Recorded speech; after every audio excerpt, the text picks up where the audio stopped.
신생아 호흡곤란 증후군. 신생아 호흡곤란 증후군은 어떤 병인가요? 신생아 호흡곤란 증후군은 출생 직후 폐포가 잘 펴지지 못해 호흡곤란해 보이는 질환을 말합니다. 주로 폐포와 기도의 발달이 덜 된 이른둥이에서 폐표면 활성제, 영어로는 서펙턴트 생산과 분비가 부족해서 발생합니다. 신생아 호흡곤란 증후군이 폐표면 활성제의 부족 때문에 발생한다는 것을 알아낸 것은 신생아학뿐만 아니라 의학사에서 가장 중요한 발견 중의 하나입니다. 외국은 물론 우리나라에서도 80년대 후반에서 90년대 초 폐표면 활성제의 투여가 본격적으로 시작된 후 이른둥이 생존율이 급격하게 향상되기 시작했습니다. 폐표면 활성제란 무엇인가요? 표면 활성제는 액체의 표면적을 최소화하려는 성질인 표면 장력을 낮추는 물질입니다. 폐표면 활성제가 부족하게 되면 폐포가 잘 펴지지 않고 짜부러진 풍선과 같은 상태가 되어 호흡이 힘들어집니다. 폐포 하나를 풍선이라고 보면 폐표면 활성제는 아주 불기 힘든 성질을 지닌 풍선의 안쪽 벽을 코팅하여 더 잘 불어지는 풍선으로 바꾸는 역할을 합니다. 현재는 소나 돼지의 폐포에서 추출한 성분을 약품화한 천연 폐표면 활성제를 주로 사용하고 있으며 최근에는 인공합성 폐표면 활성제도 개발되고 있습니다. 호흡곤란 증후군은 어떤 아기에게 잘 발생하나요? 호흡곤란 증후군은 대부분 폐표면 활성제의 생성과 분비가 부족한 임신 나이 37주 미만의 이른둥이에서 발생합니다. 우측 그래프는 우리나라 신생아 호흡곤란 증후군의 발생 빈도를 나타낸 것입니다. 임신 나이가 어리고 출생 체중이 작을수록 많이 발생합니다. 하지만 당뇨병 산모나 주산기 가사 등 위험 요인이 있는 경우 일부 만사가나 과수가에서도 발생할 수 있습니다. 신생아 호흡곤란 증후군이 생기면 어떤 문제가 생기나요?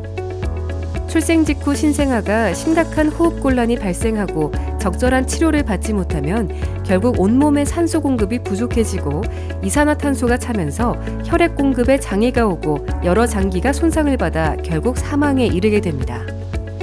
다행히 최근에는 폐표면 활성제와 인공호흡기 등 다양한 호흡보조 치료로 대부분 회복됩니다.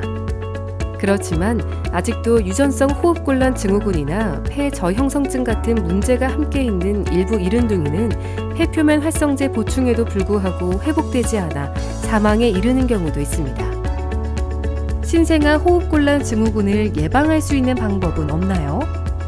신생아 호흡곤란 증후군을 예방할 수 있는 최선의 방법은 폐 성숙 전 출생하는 일이 없도록 조산을 예방하는 것입니다.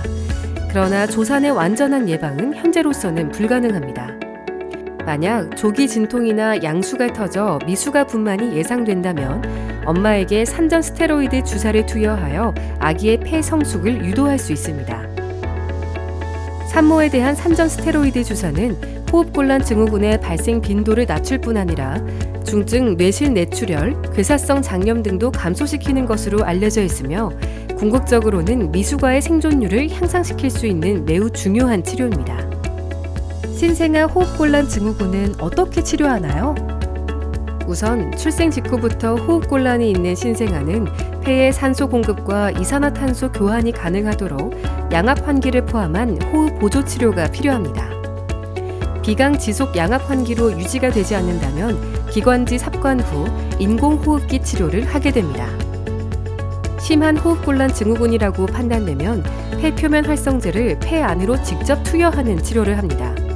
보통은 폐표면 활성제는 아기에게 기관 내 삽관 후 이 관을 통해 폐로 투여하지만 최근에는 기도 삽관 없이 비강 지속 양압 환기를 하면서 작은 관을 기관지로 직접 넣어 투여하기도 합니다. 이런 호흡치료 이외에도 미숙아에 대한 수액과 전해질 균형을 맞추어주는 보조치료도 함께 필요합니다. 폐표면 활성제를 투여한 후에는 어떤 경과를 보이게 되나요? 폐표면 활성제 투여 후 수분에서 수십 분 이내에 산소 포화도가 호전되고 인공환기 설정이 감소합니다. 또한 가슴 X선 검사에서도 뿌옇던 폐야가 깨끗해지는 극적인 호전을 관찰할 수 있습니다. 최근에는 카페인 같은 호흡 촉진 약물을 적극적으로 사용하여 상태가 안정된 아기들은 가능하면 기관 삽관을 제거하고 코를 통한 양압 환기로 유지하려는 시도를 하고 있습니다. 하지만 이런 치료에도 불구하고 일부 아기들은 기관지 폐 이형성증 같은 만성적인 폐합병증이 생길 수 있습니다. 신생아 의사들은 이를 예방하기 위하여 인공환기의 최적 설정과 기간 단축, 동맥관 개존증 치료, 수액 조절과 충분한 영양, 감염 방지, 그리고 필요시 스테로이드 사용 등의 복합적인 치료에 주의를 기울이고 있습니다. 이른둥이의 건강한 성장을 응원합니다.